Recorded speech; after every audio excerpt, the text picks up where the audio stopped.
আসসালামু আলাইকুম। আমি নাসরিন ব্লগার। আমার আরেকটি নতুন ব্লগ ভিডিওতে সকলকে স্বাগত জানাচ্ছি। কাছে এবং দূরে, দেশ ও দেশের বাইরে যে যেখান থেকে বসে আজকে আমার ভিডিওটি দেখতে শুরু করে দিয়েছেন, আশা করছি আল্লাহর রহমতে সবাই অনেক বেশি ভালো আছেন।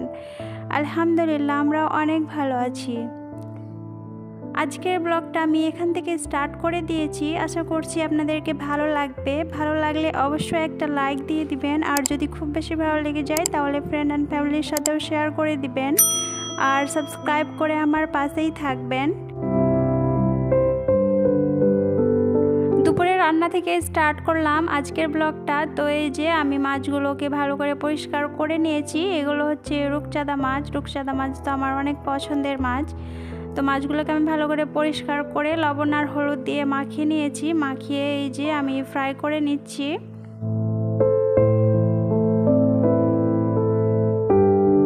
আর অনেক দিন পরে আপনাদের মাঝে আসলাম। অনেক দিন বলতে প্রায় 2 দিন থেকে আমি কোনো ভিডিও দেইনি, তো আজকে দিয়েছি। তো এই যে আমার মাছগুলো ফ্রাই করা হয়ে গেছে, এবার আমি উঠিয়ে নিচ্ছি।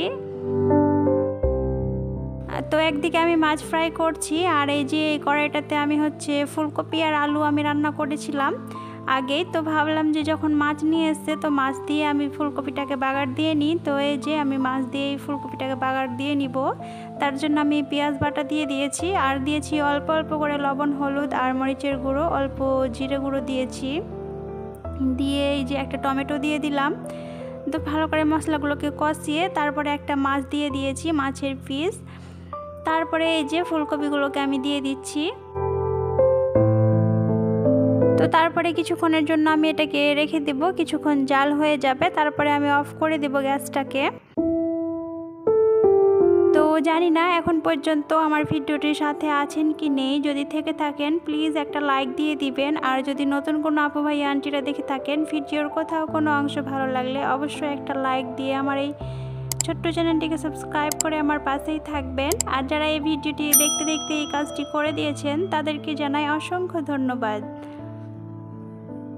তো এদিকে আমার ফুলকপিটা হয়ে গেছে, আমি ওটাকে রেখে দিয়েছি নামিয়ে। তারপরে এই যে এদিকে আমি মাছটাকেও রান্না করে নিচ্ছি। আর এই যে এদিকে আমি মাছগুলোকে রান্না করে নিচ্ছি। তো আমি মশলাটাকে ভালো করে কষিয়ে নিয়েছি, নিয়ে আমি জল দিয়ে দিলাম। আর এই তো আমার জলটা ফুটে উঠে গেছে। এবার এখানে সবগুলো মাছ ছেড়ে দিচ্ছি।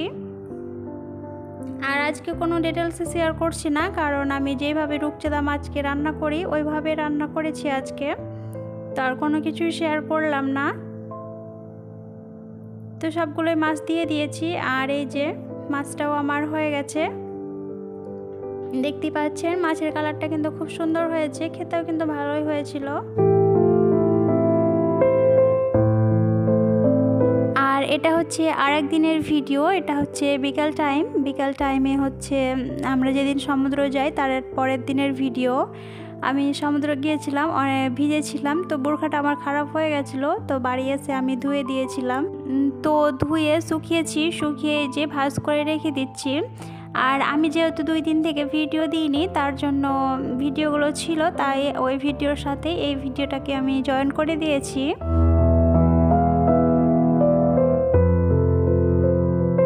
আর বোরখা ধুতে গিয়ে এত পরিমাণে বালি ছিল বোরখার ভিতরে, কি বলবো, মনে হচ্ছে সমুদ্রের বালিখানি এই বোরখার ভিতরে ছিল।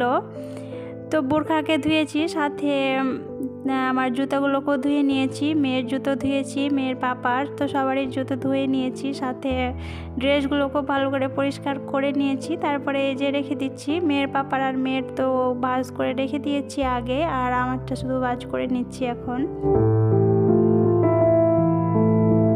বোরকাটা ভাঁজ করে রেখে দিয়েছি। তারপরে চলে আসলাম হচ্ছে আবারও কিচেনে। আর এই যে বিকালে নাস্তাটা করে নিচ্ছি। তো আজকে আমি বানাবো হচ্ছে বিকালের নাস্তায় ফুলকপির পাকোড়া। আমার এক প্রিয় আপুর ভিডিওতে দেখেছিলাম, আমার পলি আপুর ভিডিওতে। আপু অনেক সুন্দর করে ফুলকপির পাকোড়া বানিয়েছিল, আমার তো দেখেই অনেক লোভ লাগছিল। তো আমি আপুকে বলেছিলাম, আপু আমি একবার বানিয়ে দেখবো। তো এই যে আজকে আমিও বানিয়ে নিচ্ছি।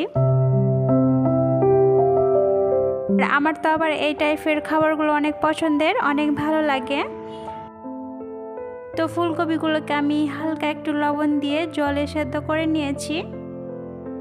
তারপরে এই যে এদিকে আমি ব্যাটারটাও বানিয়ে নিয়েছি, যা যা লাগবে আমি দিয়ে দিয়েছি। তারপরে এই তো এদিকে আমি কড়াইয়ে তেল দিয়ে দিয়েছি, তেল দিয়ে এই যে ফুলকপির পাকোড়াগুলোকে ছেড়ে দিচ্ছি ব্যাটারে ডুবিয়ে। আর এদিকে আমি কয়েক পিস আলুও কেটে নিয়েছি, আমি আলুর পাকোড়া বানিয়ে নিব সাথে তার জন্য। তো এই যে সবগুলোকে ছেড়ে দিচ্ছি এক এক করে।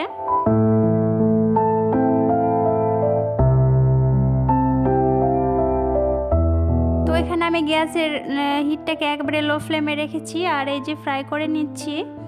তো এই যে আমার ফ্রাই করা হয়ে গেছে সবগুলোকে, এখন চলে আসলাম হচ্ছে আমি খেয়ে নিতে। তো আজকে আমার এই ভিডিওটি আপনাদের কাছে কেমন লাগলো অবশ্যই like, comment, share and subscribe করে আমার পাশেই থাকবেন। আল্লাহ হাফেজ, আসসালামু আলাইকুম।